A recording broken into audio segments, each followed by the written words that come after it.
I need to know that. I pled the Fifth Amendment. Play the fifth. That's a damned if you do, damned if you don't kind of question, because you're like... Exactly, and you're a married man now. So. Exactly. You know what it is, your Access Entertainment Cassia D Nova out here at ComicCon with the one and only Michael Trucco. How you doing? I'm doing really good, man. That was a nice intro. Thank you for that. I was afraid of going down the list in terms of the projects you've been in, because it's so much. I mean, it's so much. Obviously, you're here for Battlestar Galactica. That's a classic, right? How does it feel so many years and people are still interested? People still want to see you. People want to meet you. And just talk about that. Listen, these things happen very rarely in a career where you get to be part of something that's considered legacy television. I think something about Battlestar struck the culture, the zeitgeist of the culture at the time in 2005, 2006. It really struck a chord. It's timeless, you know. I mean, it's a kind of, it's sci-fi. Of course, that's the setting, but the themes are timeless, and I think that's why that show still resonates. I think the performances were amazing from you know, Edward James Olmos all the way on down. I think it was an unexpected show. I think people were expecting something a little glossier, and what Ron Moore did with Battlestar Galactica is extraordinary. And I think, you know, to be part of legacy that long, we're 20 years, almost 20 years going on. And that's so true, because with sci-fi too, just tapping in terms of politics, tapping in terms of religion of it, that's really amazing, right? And in terms of fans, right, we at ComicCon, right? What is the most surprising request or question you've ever received from a fan? Boy, that list is long and distinguished of strange requests or strange... you know, we get a lot of questions and a lot of panels. They usually follow the same pattern. When did you find out you were a Cylon? Spoiler alert if you haven't seen it. Sorry. But I think somebody once asked us what was the most... There was something about... somebody asked a question about Katie and I, who my co-star Starbucks. Your wife. Your TV wife. Exactly, I call her my TV wife. And they were asking about the love scenes. And I think somebody asked if we ever got aroused during our love scenes. And I was like, what a wildly inappropriate... Sorry, I need to know. I need to know that. I pled the Fifth Amendment. Pled the fifth. That's a damned if you do, damned if you don't kind of question, because you're like... Exactly, and you're a married man now. So. Exactly. So I think somebody asked us that. I was like, wow, that's a strange thing to ask. But I was like, you know what? The honest answer is, most of the times, you're doing a love scene. It's a choreographed scene. It's a choreography. It's a fight scene. By the way, did you know there's actually deleted scenes on YouTube? And it's quite graphic. Oh, yeah. If it was Eddie's episode, if Eddie almost was directing it, it was definitely graphic, yeah.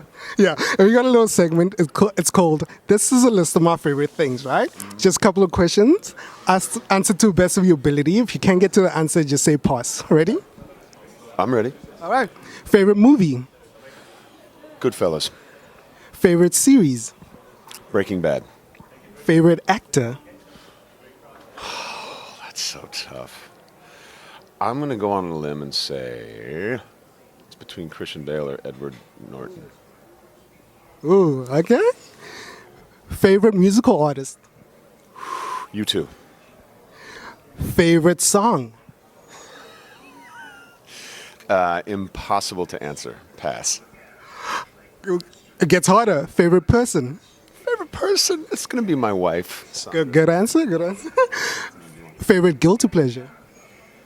American Idol. I said it. That's right. I watch it. I'm proud. I don't mind. All right. American Idol. That's very interesting. Over movies. Season 1. We're talking like since 2003. That thing's been on for what? Like 30 years or something. I mean, it's ridiculous. But for some reason, and I missed it this year because it's going on in the States right now. And I think the season's over. And it's the first time I've missed it. And I don't know. Favorite conspiracy theory? Buddy.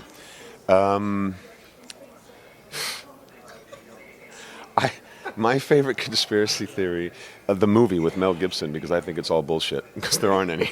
I don't buy into conspiracy. All right. And then last one, favorite curse word? Oh, fuck. That's a good... Okay. Oh, there it is. There it is. Then just tapping in terms of acting, right?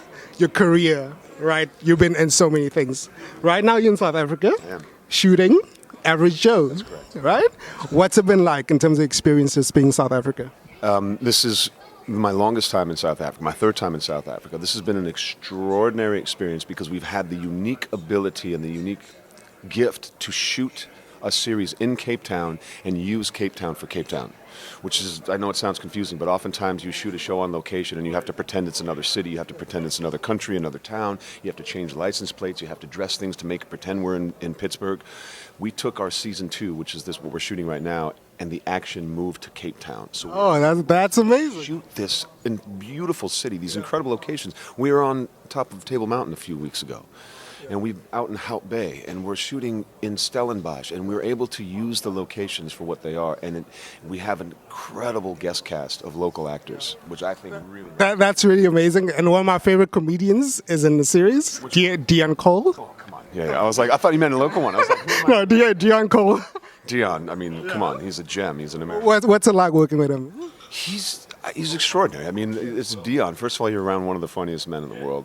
He's really he's incredibly observant. Dion's humor comes from watching other things, and so he watches us all on set, and then he has a chuckle about something. But man, when Dion riffs or when he they give us a lot of latitude with the scripts, and they give, especially somebody like Dion or Malcolm, who are both comedians. Dion just drops some bombs when we're shooting, and they're priceless. I'm going to get a little selfish and just throw some random names out there, right? Then you can just tell me what comes to mind when I mention a person. Nicolas Cage. A childhood idol of mine, got to do a movie with him, did a scene with him, and I was fanboying the whole time. Because Next has like 2 scenes, basically. He makes you look like a fool. Then the next one, you actually punch him. Did you punch him? Was it hard? I made it was incredibly important that I didn't get anywhere near his face, or I would have lost that job. But my God, we shot that scene for almost 2 days. One scene took 2 days to shoot that scene. Yeah. He kicked my ass for a day and a half, and I loved every second of it. All right. Then I got to touch in terms of Katie. Sackhoff? Yeah. Well, my TV wifey. She's evolved to become like a sister of mine. Our relationship is now going on almost 20 years, and as one of the people I adore on this planet is Katie. Yeah. And then I think David Icke. David Icke, Ron Moore's partner from Battlestar Galactica, an extraordinary visionary. He helped usher in what we now know as the Battlestar Galactica. Yes, it was Ron's, creative genius, but it wasn't. If he wasn't partnered with David Icke, I don't think that show would exist today.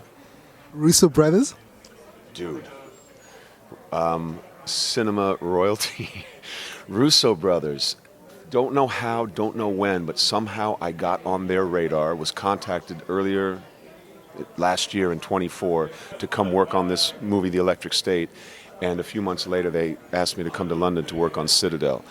I am eternally grateful for those guys, and I hope to be doing it again with them soon.